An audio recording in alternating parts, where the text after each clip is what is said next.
Are you that person who desires to reach out to other church members, to get to know about them and also to help them feel at home in church? Are you that type of a person?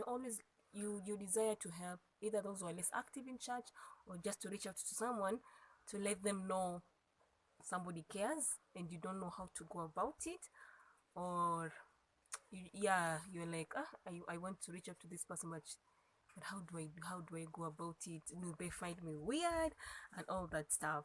Well, stay tuned. Creating an open environment for heart to heart conversations. Hello, kids. So, yeah, even if you think it's wasting your time, well, you already guessed this one. Yeah, reach out. Just reach out and say hi to the person.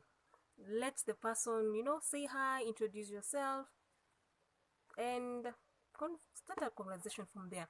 And don't do this just on one Sunday. Excuse me, do this consistently. Reach out today, reach out this Sunday, reach out the next Sunday. Pole pole too, step by step, and with time, this particular person will, they will like open up, reach out. And for me, this is real in my own life. When I was joining the current church that I'm fellowshipping, that is exactly what happened. I went to church on that day. I went to church. My friend invited me. So when I was there, I met her and two other her friends, two other of her friends. So when I went, the two of them, hey, walimchangamke, like, hi, what's your name? Sijui Mini. They started a conversation with me. So where have you been? What fellowshipping? Then I was chanting. I was looking for a church. Oh, they started a conversation. Then the next time I went to church, they said hi. They said hi. Then when I joined ushering in this church, the ushers were also friendly. Hi, how are you doing? Two of two. I don't know if it was two or one. Also, they reached out. My name is so and so. Evo. The next Sunday, they were there. Okay, let us do this. Let us do this after church. They walk with you to the stage as you're going to board a matatu going back home. So you see, they they made that initiative, and they made that initiative to make me feel at home, feel at the feet of Jesus. They made that initiative. So I would encourage you to do it. From someone who was less active and then they became active, take it from me. Reach out and don't just say hi this Sunday, then next Sunday you mute. No, say hi again and again. And I can tell you, there are those, my God, they will snob you. What? They will snob you. Because at the same time, I also felt convicted to reach out to this girl. She was consistent. She was consistent in coming to church, in coming to those fellowships, but she did not seem like she had friends. So I had that pull. The same people had reached out to me, I also reached out to her. My God. What? Well, it's in the beginning, it just seemed like I was pestering this lady.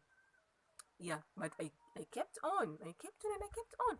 But that's a story for another day. So in the same way, sometimes the first time when you go to say hi, they mean, and then remember, not everybody is talkative. You might be saying hi to an introvert. They might be shy in the beginning. They may not have so much things to say, but your initiative of reaching out and saying hi is really helpful in creating that sense of belonging to that particular person in church. So to those who are more active in church, let us break this cycle of we are always hanging out with the people we already know, or we're always hanging out with our friends all the time. It normally creates a sense of, group. There is this group, it creates a sense of groupism. Hii church ni ya wale wase, hii church ni ya wale wase, such that in church there is always that group of people who are active, and then there is the rest of us. But the more we reach out to those who are less active, the more it becomes involving. Because at the same time, I have been to churches where those who are active, even if you're going to, there's a function, they'll just talk amongst themselves. The rest of you, you're just sitting there looking weird. Stories, they're making their stories. So and then you ask yourself, why will I go to another event? Why will I go? You just become a regular church goer, and sometimes you just time the preaching, Itisha, umetoka. And I'm not saying it is your fault that people do not participate. No, it cannot be your fault, because in the end of the day, the decision belongs to the individual person. But there are things you can do that can help. Speaking from a practical perspective, as somebody who was reached out to, and someone who also who tried reaching out to another person. So to those who are more active, I'm not saying don't talk to your friends, of course, talk to them, but at the same time, try and involve those who are less active. And anytime you're striking a conversation and there is a new person in your midst, or there is a person who has been coming but they're not so active, and they're showing signs and symptoms of becoming active, when you're striking conversations, do not strike conversations that it's almost like a private conversation that only the three of you, only the four of you, only the two of you, only the one of you can understand. Strike a conversation that even the new person who is like trying to reach out, or is trying to blend in, will be able to understand and be able to pitch what you're talking about. Asibaki amefloat, amehang tu kwa hair, kwa hair, amehang kwa hewa, so that everybody, the new and the rest of them, when mmezoeana, you can converse smoothly, flowingly together. And I know it might seem like a hard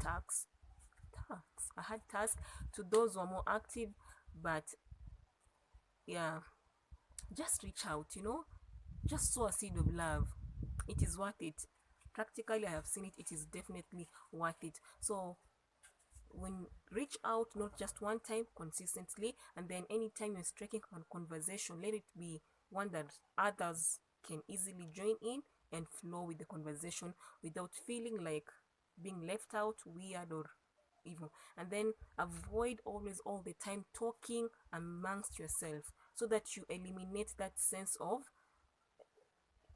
evil. Because sometimes I talk to my friends, let's go for this function, they're like, who will I talk to there, as if, one, I am not a person, but they're like, who will I talk to there, forgetting, so you can talk to me. But anyway, that's yeah, so evil. So you just reach out, and you at least reach out to the other people. I feel I'm repeating myself.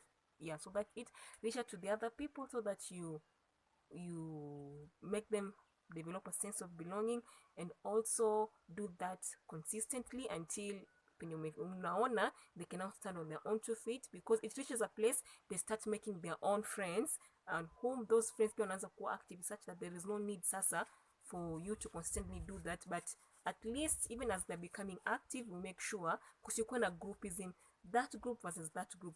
Hata kama wanakuwa active, you also try and bring their friends to your friends, so that in the end of the day, we are creating this one group of sense of community.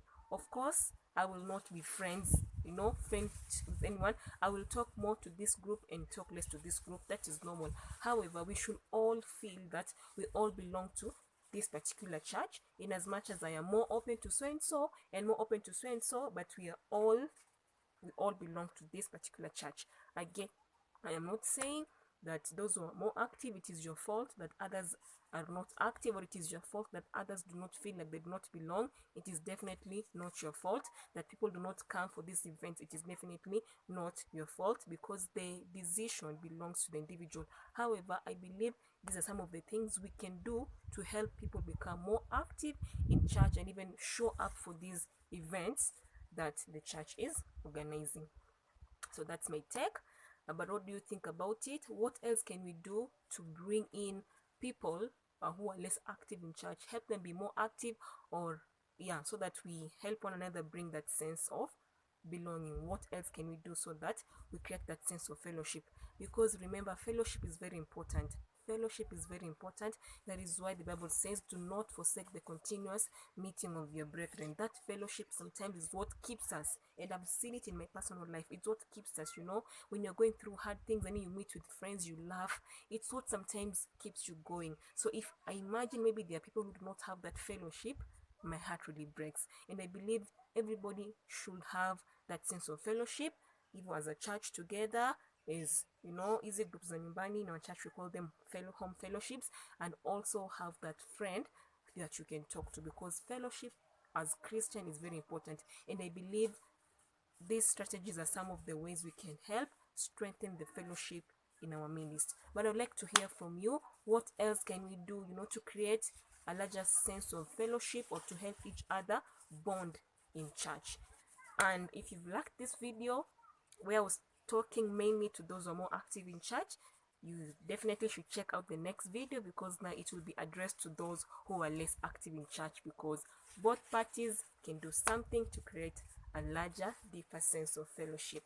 Thank you so much for watching. Make sure you tune in next time to see what the less active in church can do. Especially if you're less active in church, you definitely want to catch this one. Until next time, stay safe. Shalom. If you've liked this video, like it, like